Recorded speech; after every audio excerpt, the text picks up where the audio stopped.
Hey everybody, Happy New Year! It's Jochen Hayden and I'm back with another tutorial, and this is one that I've been wanting to do for a very long time. So today we're going to be talking about Kull's Allied spreadsheet for setting up the Allied player stuff at the beginning of the campaign. In my opinion, this spreadsheet is the most important tool for a brand new player to have when playing this game.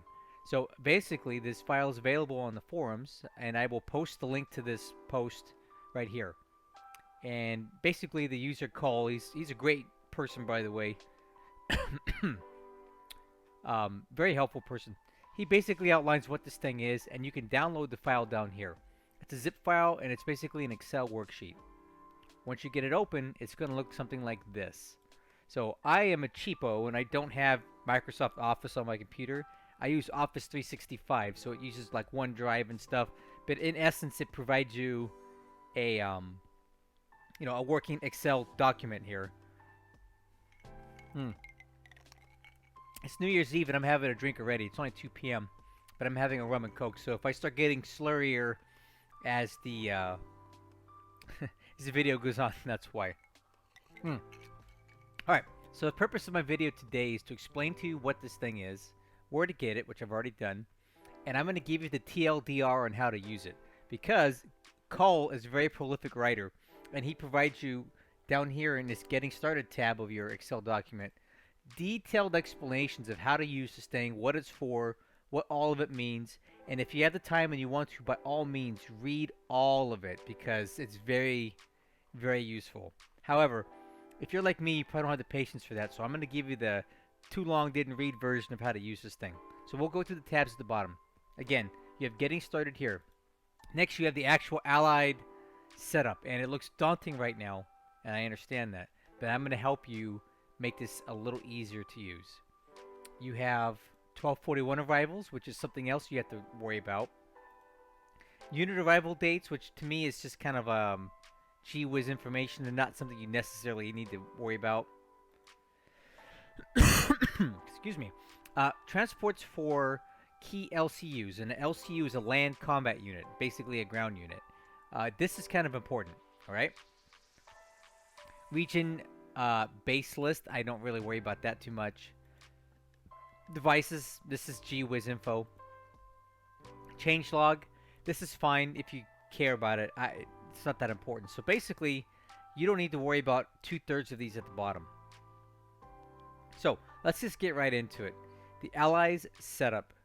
Now, when you're looking at this initially, I can definitely see how you would find this to be an incredibly daunting document. But let me go ahead and just kind of simplify it for you right now. A lot of the stuff in here is gWiz information, okay? I would say the stuff in these columns up here, you need to know. The rest of this is just to give you some information about different things and units, and honestly, I never once paid attention to any of this because it was just too much. So here's what I do when I start this.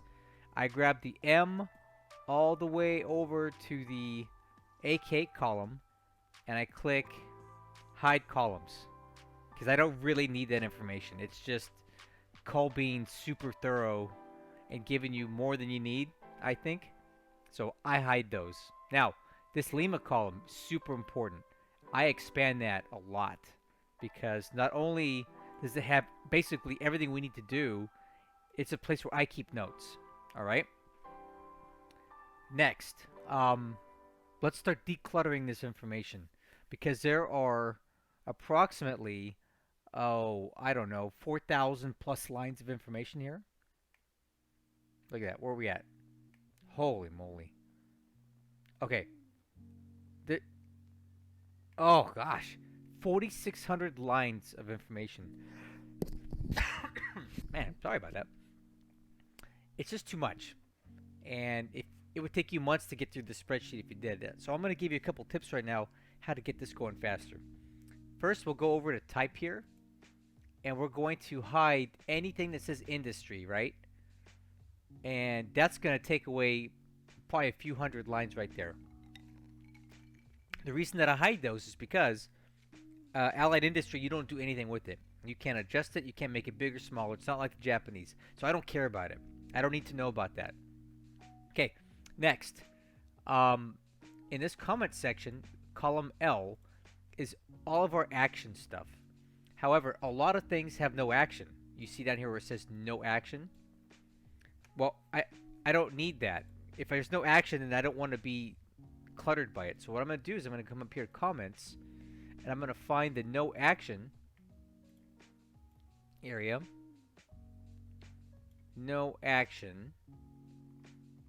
Just the straight no action, not the rest of it, okay? Gosh, a lot of these. Okay. No action. And I'm going to deselect it. And there, right off the bat, that takes away hundreds and hundreds of columns or rows that we don't need to worry about.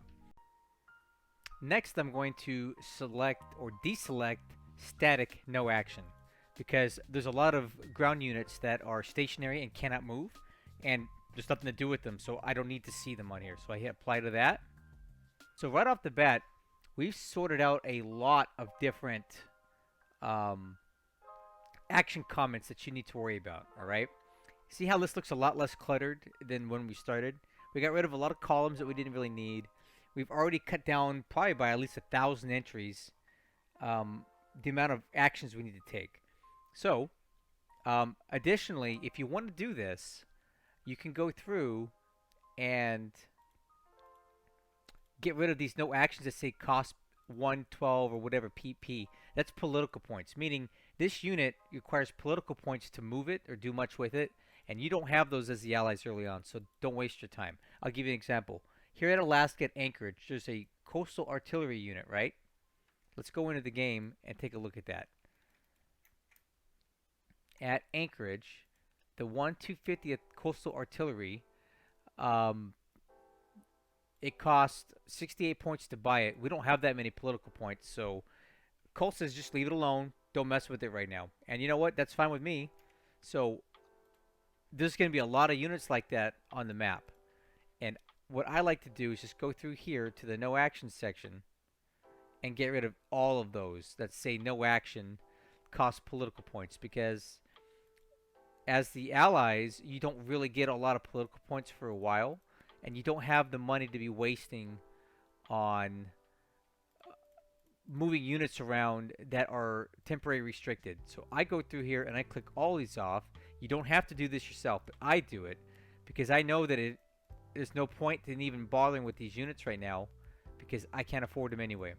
And they're probably fine just where they're at.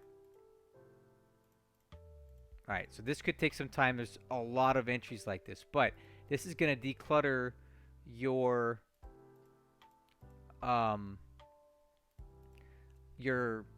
list of things to do even more. So we've probably cut down, I don't know, 1,000 to 2,000 cells by sorting these things the way we did. So now I'm going to talk to you about my methodology for running this actual spreadsheet, okay? Basically, I let it start in alphabetical order from this top column here, region. And I go by region. And this kind of makes it so that you can kind of do bite-sized pieces of this. When I was doing a couple setups, I would say, okay, I want to do Africa, Alaska, and Australia today. And that's, granted, going to be a couple hours of work. But it gives me a goalpost. And here's what I do. So I start right here. So we're going to be doing in region Africa. We're going to Socotra. And what Kull recommends you do is build forts there. So let's see what that looks like. Gonna go to Africa. Gonna find Socotra, which I think is right here. And he recommends you build forts. So we'll build forts. Okay, done. Now, here's how I keep track of this. Now, bear in mind, when I run this, I have two monitors going, okay? So I have the game in front of me on the left, and I have the spreadsheet on my right, so I don't have to keep going back and forth between screens. However, because I'm recording right now, I don't want to have two different screens up. We're going to do it this way, where I just kind of tab back and forth. Here's how I keep track of what I've done. As soon as I've done something that has no further action required, and it's basically finished, I go over here, and I color the cell green. And that tells me I'm done with this. I don't need to worry about that anymore. It was a one-time action, and that's it. Okay? Again, let's go here. Now we're in Alaska. We're looking at the 28th. We're looking at the 18th Pursuit Squadron, the P-36 Mohawks. Cole recommends you go train 100 escort altitude 10 range 0. Okay, so we're going to do that. Now we're going to go over to Alaska at Anchorage. We're going to find the 18th Pursuit Squadron. He says range 0, train 100, escort.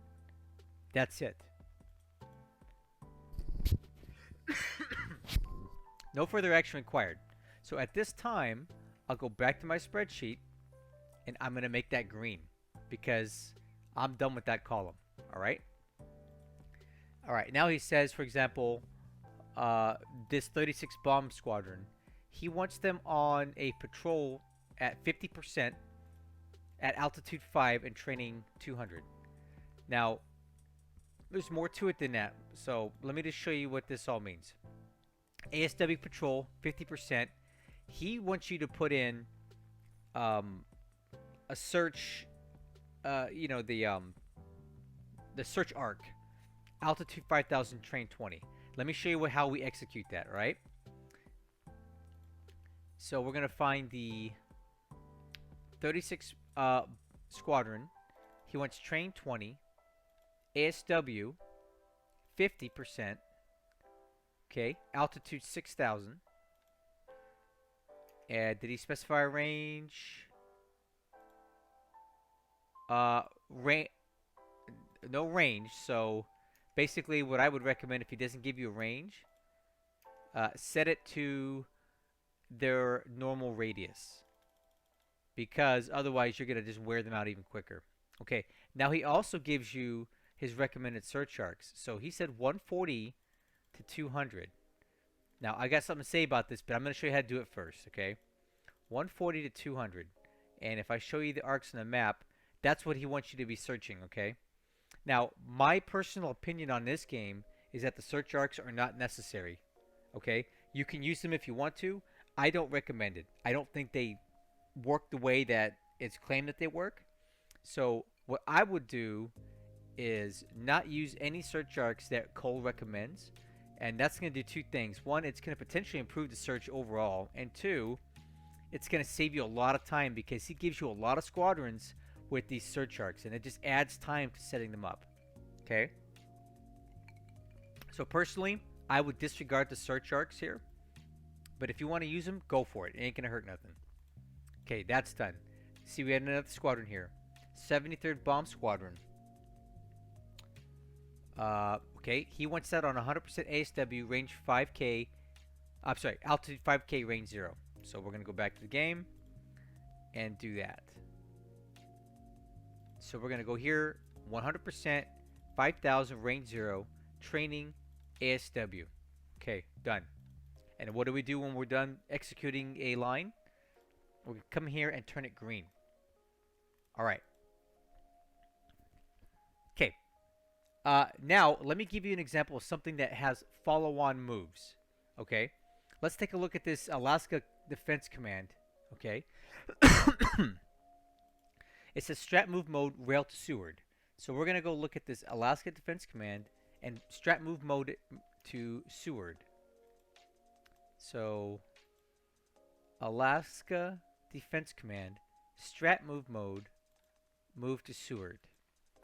Now, that's fine. That unit will move in about 2 days, right? 1 day to pack, 1 day to move. So on the what is it, the 7th, 8th, 9th,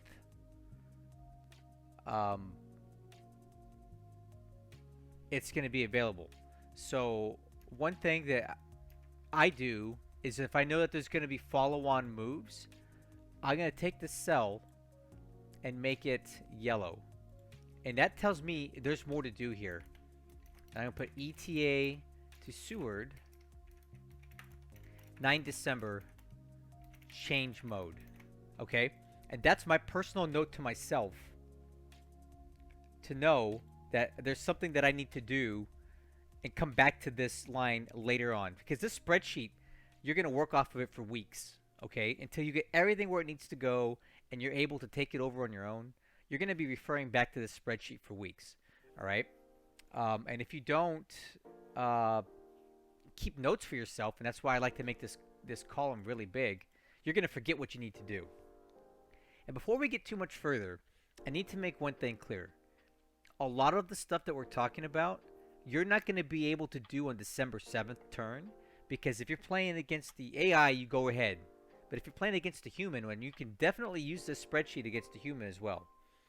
On the first turn, depending on the households you have, there's very little you can do as the allies on turn 1, right? You basically just click, you do some minor stuff, and you send the turn back to the Japanese player because they're doing a non-historical first turn. So, if you're playing the allies on December 7th, by all means, go for it. If you want to set everything up and get a leg up on the AI, be my guest. But for a lot of people who would like to use this spreadsheet against a human player, which you can, just understand that everything we're doing here is probably going to happen on the December 8th turn, not the 7th turn. All right, I should have said that before we started, but a lot of people are going to be playing against the AI, in which case it doesn't really matter, okay? All right, let's continue. So, that is what that means. So, I color-coded this yellow. And let's say we got all these done, right? We're going back to green. Let's start talking about task force creations, because a lot of people get a little confused on this. So, now you notice that we're in Alaska and we're dealing with Anchorage, right? You'll notice on here that Kull has a bunch of task forces that need to be built. And they have little numbers in parentheses, right? So what that tells you is that at Anchorage, there's going to be a total of 6 different task forces that we're going to build.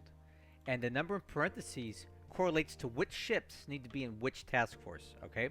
So let me show you this. We need to build our first task force here, and I do these in order in the parentheses. Okay. Create task force, a cargo task force to Seattle, with the home port of Seattle, with the Barbara Olsen, the Hawaiian, and a Katrina Lukenbach. Right. So let's execute that. So we're going to go here. We're going to form a cargo task force, okay, with the Hawaiian, the Katrina Lukenbach, and the Barbara Olsen, okay? Next, we're going to set the home port to Seattle, and we're going to return it to Seattle. Okay, and I'm going to put Seattle relocation. And that's it. Okay. Excuse me. When that's done, I go to my spreadsheet, and I'm going to mark these 3 as done. Because, yes, they are going to eventually return to Seattle, and yes, I could use them for other stuff, but I don't really need to act on that right away. There's so many extra ships. This isn't that important. So I make that green. I'm going to let them go. I'm going to let them get there, and I'll deal with it later. Next, task force number 2 that we need to make is going to Dutch Harbor to lay mines, and next, send to Vancouver for more. So this is going to be definitely deserving of a yellow, because there's more follow-on actions. But ACM Barbican, mine laying to Dutch Harbor, direct, lay mines, send to Vancouver for more. So let's do that. So now we're going to make a mine laying task force with the Barbican. He wants a direct routing, okay.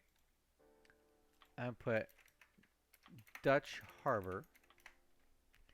We're going to send it to lay mines at Dutch Harbor. And we want it to go to Vancouver to get more. Okay. So, Dutch Harbor mines. So, this ship will go to Dutch Harbor, lay mines, and then recover to Vancouver to get more. Now, because I may want to do more mine laying later on, I'm going to go to my spreadsheet here, and I'm going to make this yellow, because once it I need to follow up on this ship later on and get more mines and then get it making more stuff. Excuse me. Okay. Next, let's do number 3. Create a transport task force to Sitka. Set home port Sitka. Join task force to load 106 base force. Okay, so that's going to be another yellow one, because there's follow-on actions for this ship. But let's go ahead and do that in the meantime. We're going to get the Mount McKinley transport task force to Sitka, do not refuel, home port Sitka. So let's do this.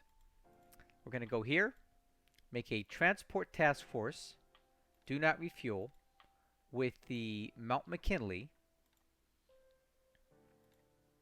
We're going to set the home port to Sitka. Where is Sitka? Oh, I know where that's at. Kodiak. Sitka. Okay, over here. So we're going to put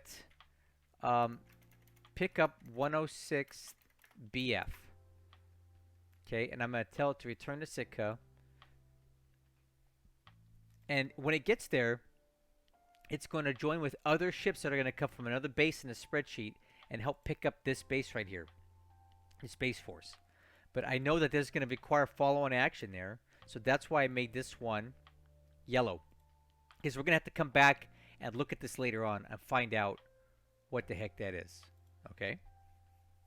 Alright, so you guys are understanding this. Let's go ahead and finish these up so you understand what these numbers in parentheses mean and why we do them in order. And again, some of these only have one ship in them, but some have more. Okay. Create local minesweeping. We'll do one more here. So task force 4, the next one we're going to make, is a local minesweeping task force with the grosbeak. Okay. So now I'm going to go here, create a local minesweeping task force with the AMC grosbeak. Okay.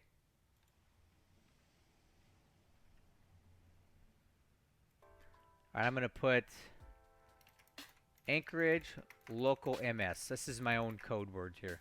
And I know what that means. Okay, that's done. You guys getting it? And what color would this cell be? Okay, this one to me is a green because it's done. I don't need to come back to this. It's going to sit there, do its thing, so on and so forth. Okay, you guys get it, right? So the next one we're going to make would be this local minesweeping task force that's going to be assigned to Dutch Harbor. Okay, and that one, once it gets there, it's just going to do its thing, and we don't need to worry about it. Now, let me show you a couple other ones where you have multiple ships in a task force, right? So let's look at, for example, let's say we get done with all of Alaska. All right, check this out. When we get over here to Alaska, there's a couple other no actions, right? Since those are no actions, I'm just going to go ahead and make those green because I don't need to worry about it. All right, so this one, check this one out. This one here is something we're going to code as yellow because it says we are weeks away on this.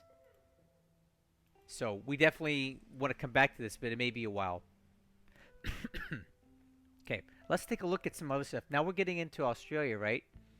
Now we have a bunch of task forces we need to make at Adelaide.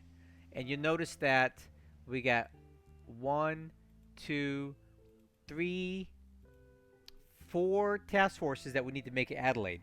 But they're not sequential and the ships are scattered. So, for example, let's take a look at... we need to make this task force...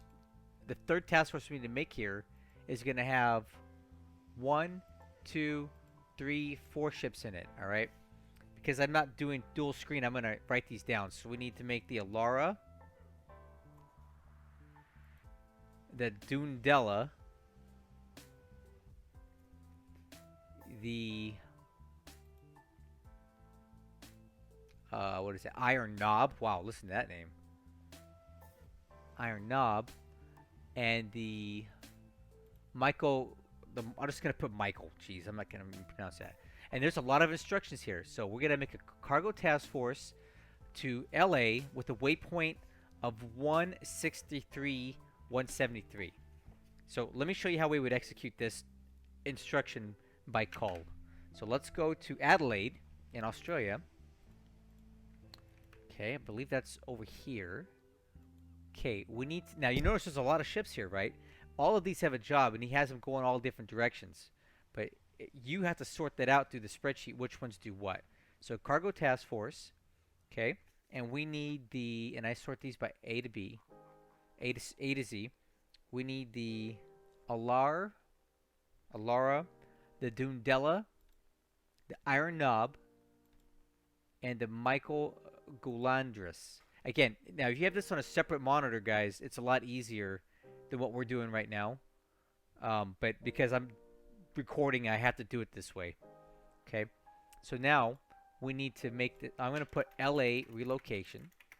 Okay. We're going to set the home port, just like he said, to Los Angeles. Okay. Now he also wants us to hit a waypoint of 163, 173. So I'm going to put return to Los Angeles, but we need to find that waypoint. 163, 173. 163. 173. That's going to be way down here.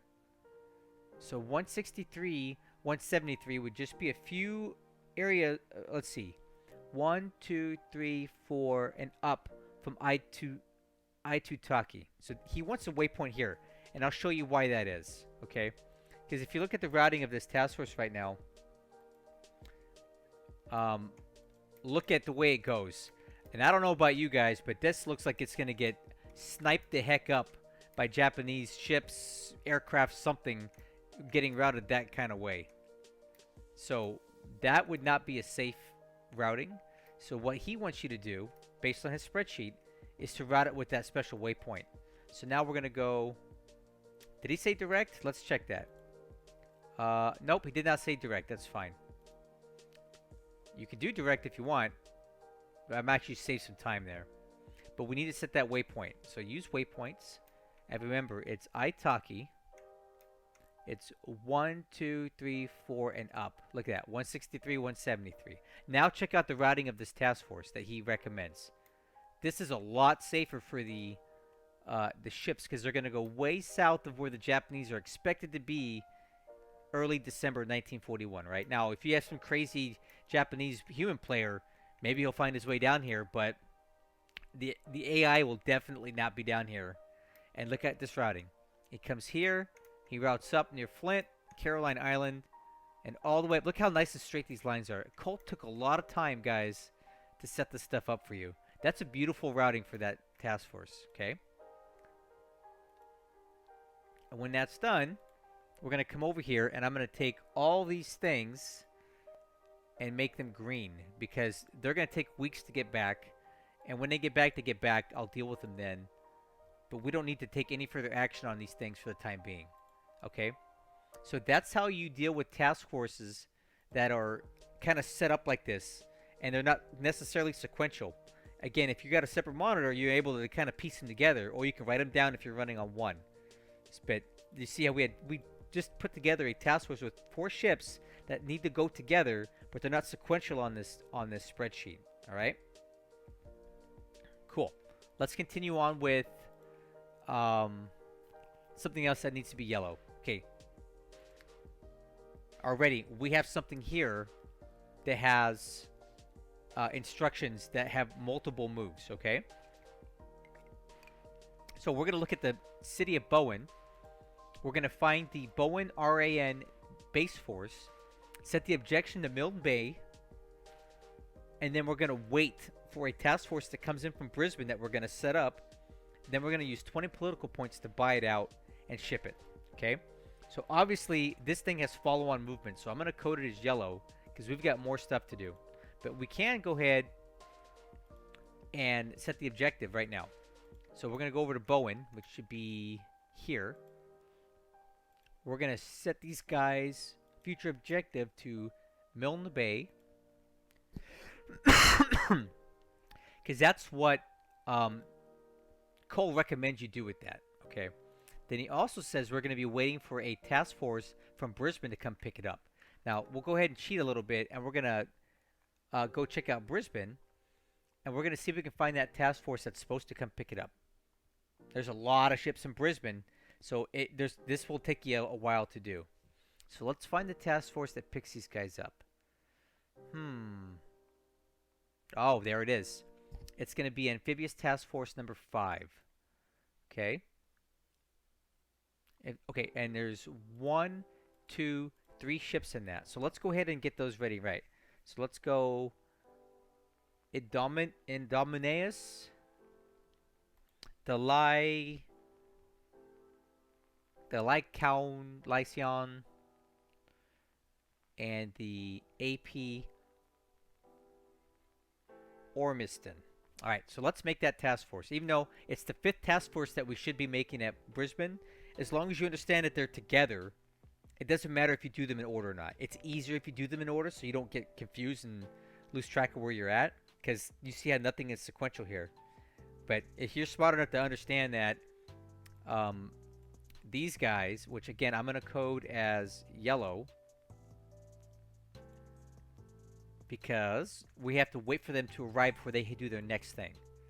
Okay, so let's make that task force right now. So we're going to go to Brisbane. We're going to make an amphibious task force. Do not refuel. We're going to select the Idomeneus, Lysion, and the Ormiston. I'm probably butchering these names. I'm sorry. Okay. Now I'm gonna set them to go to Bowen, and you know he may not tell you to do this. I'm telling it to do this, and I'm gonna pick up Bowen, BF to Milne, so I don't forget what this is, right? So they're gonna go up to Bowen, and they're gonna wait. Once they get there in a day or two, a couple days, we will load up that base force onto that task force and continue it on to Milne Bay. But that's not going to happen this turn. It's probably not going to happen for the next 2 turns. That is why I code these things as yellow, because I know I need to wait for them to show up. And what I can do here is this. Watch. ETA 9 December. Pick up base force. Okay. And I'll put a little note to myself for this task force here, right? And I'll add that to each ship. That way I don't forget what they're supposed to be doing, okay? Because again, you're going to do this every day. You're going to come back to your spreadsheet and you're going to see, okay, everything that's green. I don't need to look at it anymore. It's done. Okay, anything that's yellow, what does that mean? What do I need to do? Okay, let me see what I wrote there for my notes. Did I write notes? What does it say? So that's why I color code this thing. Now, let's talk about a situation where you would use a different color code, and the color code that I'm talking about is red. So let's give you an example. Let's go look at the Philippines and Manila. Let's see. Where's Philippines? Gotta be it's Luzon. Okay, Luzon. That's fine. The region is Luzon. Manila. Okay, there's a lot of stuff to do here, guys. But let's talk about, like, for example, some ships. Okay. He says, take this. Let's find a ship in Manila. Okay. The AO Trinity. Create a tanker task force with these 2 guys, right? Send it to Balikpapan direct. Okay. Well, that's fine. However, I'm playing a human player, and I'm using this spreadsheet because I don't know what I'm doing. No, I'm just kidding. And and the house rules say you don't create new task forces on December 7th, and that's a standard rule, guys. So that means that I can't really do anything with this task force until the 8th. Now, on December 7th, the Japanese come in here and bomb Manila Harbor, and they destroy these 2 ships. The Pecos and the Trinity are bombed out. They sank during the December 7th turn. I'm running this spreadsheet on December 8th. It tells me to do something with the Pecos and the Trinity, but, well, I can't because they sank because they got bombed. So here's what I'm going to do. I'm going to take this, and I'm going to turn it red, because that means I can no longer make this move. I don't have the ship got sunk. The unit got destroyed. Something happened that's going to prevent me from executing any of the moves that Kull recommends on this thing. So that's what I do. Because a lot of the stuff in Manila Harbor, if you're playing a human and he wants you not to move him on turn 1, it's going to look like this a lot. Okay? Because a lot of the stuff, if he's halfway decent, he's going to nuke it. So this helps me understand as I'm scrolling through this. Oh, red, just skip it. It's already dead. Okay, and again, as you go through this, as the days go on, you may have a surface combat task force in Java, right? and he's got you sending um, these destroyers off on a mission or something, right? And then they get killed by the Japanese. Well, let's say the Courtenaire and the Piet Hein, they get sunk. They had missions, right? They're supposed to go escort this. They're supposed to go do that. On December 9th, they got shot up and destroyed. Well, guess what? I'm gonna make these red because I can no longer do anything with these. Just skip it. So that's my 3 color codes that I use on this spreadsheet to help me keep track of where I'm at. Because again, you're gonna run this for days on end. Okay? We're going to see these colors, and again, to me, green on these cells means I've executed what he recommended, and I don't need to do anything else for the time being. It's good. Yellow means, okay, I've done what he said, but there's going to be follow-on actions, and I can either leave myself a note like this, or just kind of read what he said, and it's pretty intuitive what I need to do next. Okay? Red means my ships got blown up, the aircraft got shot down, these units got wiped out. There's nothing else for me to do. Okay? Cool. So now you understand this color coding system that I do, and it really helps you keep track of where you're at with the spreadsheet, and it also helps you kind of feel accomplished as you're going down this thing, because you'll start changing all these white cells to green, yellow, red, and before you know it, you're going to be down at the bottom of it, right? And everything will be executed and color-coded and done. Okay, I know this video is getting kind of long, but this spreadsheet is very involved. We got more to talk about. So hopefully so far you're understanding it, right? And it's basically a matter of keeping track of where you're at and executing the instructions that he gives you. Now, I will say this. Some of the instructions he gives you are multi-part and they're a little complicated. So I want to go over one of those right now. So I'm looking in Malaya at Singapore, and he's got a fighter squadron here with 3 different instructions. All right. We need to execute this, but we want to keep track of this. So first step is we need to identify the 453 squadron RAF and divide it into 3 pieces. So let's go to Singapore 453 squadron, and he wants us to divide it. Okay. We have 3 sections now. Let's find out what he wants us to do. Okay. A unit stays at Singapore, cap 60, altitude 17,000, train 10%. All right. I don't know if I agree with that, but if I'm a new player, I won't know any better. So let's do that. So stay in Singapore, cap 60, altitude 7,000, train 10. So cap 60, 17,000, train 10. Now, guys, if you're flying cap like this, it's implied that the range will be 0. And I don't know if he actually said it or not. Yeah, it needs to be 0 unless you want leaky cap. Let's not get into that. If you're capping something, range 0. Okay, the B squadron relocates to Kuching. Okay, 5012, train 0. So the B squadron, we're going to relocate to Kuching, which is over here. So B squadron, right here. We're going to relocate it to Kuching. Range 0, altitude 12,000, cap 50, train 0. Okay, the last instruction that he has for us is going to be C goes to Kuching at 15,000, train 0, cap 50. All right, let's do that now. So he wants you to take this, where is it at? The C squadron, transfer it to Kuching, set the altitude to 15,000, cap 50, train 0. All right, next, there's more to it. Kull also recommends in each fragment you put the one pilot with the worst defense into the group reserve. Oh, okay, let's do that. So here we're going to go to pilots. We're going to find the pilot with the worst defensive score right here and put him into the group reserve, which means that he will be inactive and only the better pilots will be flying. And we need to do that with all 3 fragments. And that's really detailed, guys. I don't think I'd ever bother doing that myself. Okay, this guy here is group reserve. And then we're going to find the A piece of that. Okay, and we're going to find a pilot with the lowest defense score and put him in the group reserve. So that's how detailed Kull will get for you guys.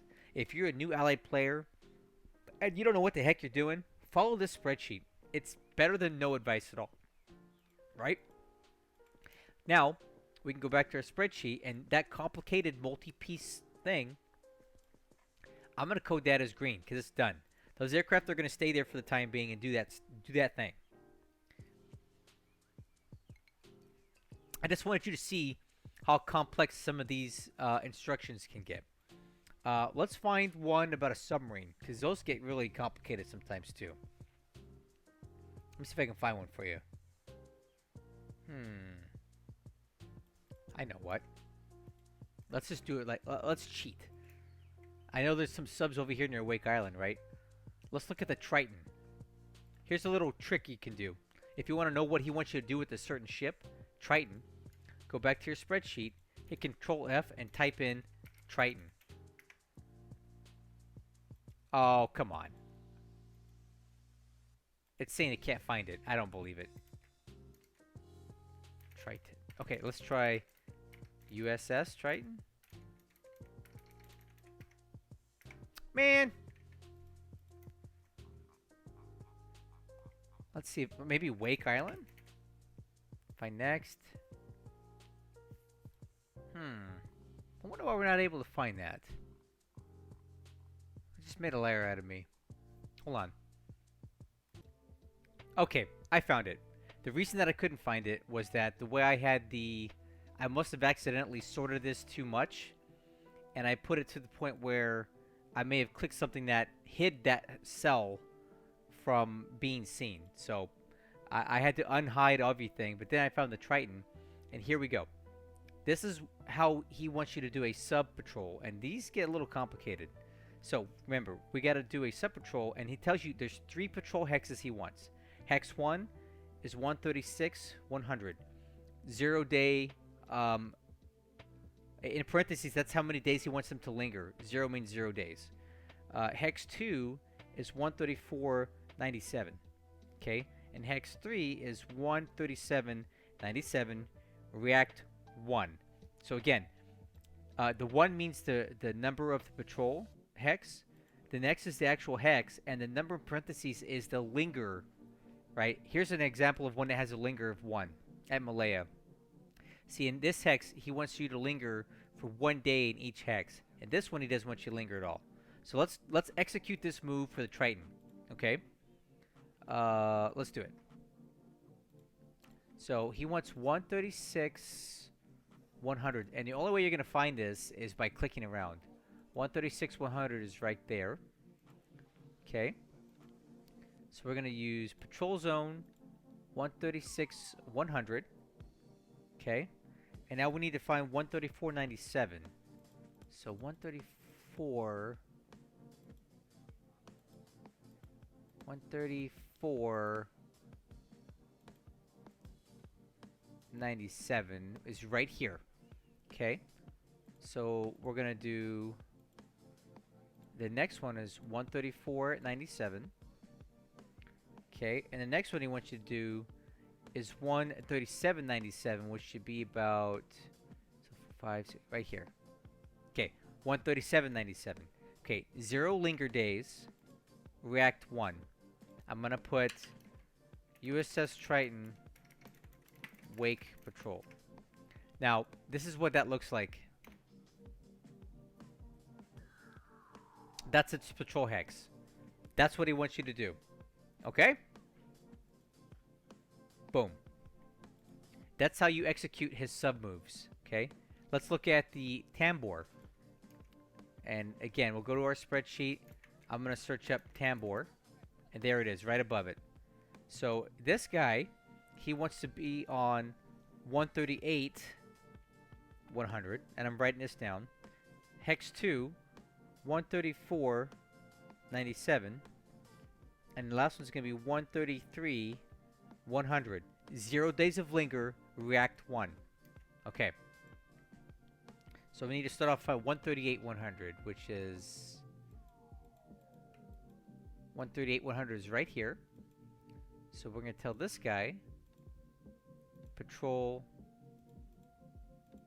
138, 100. Okay.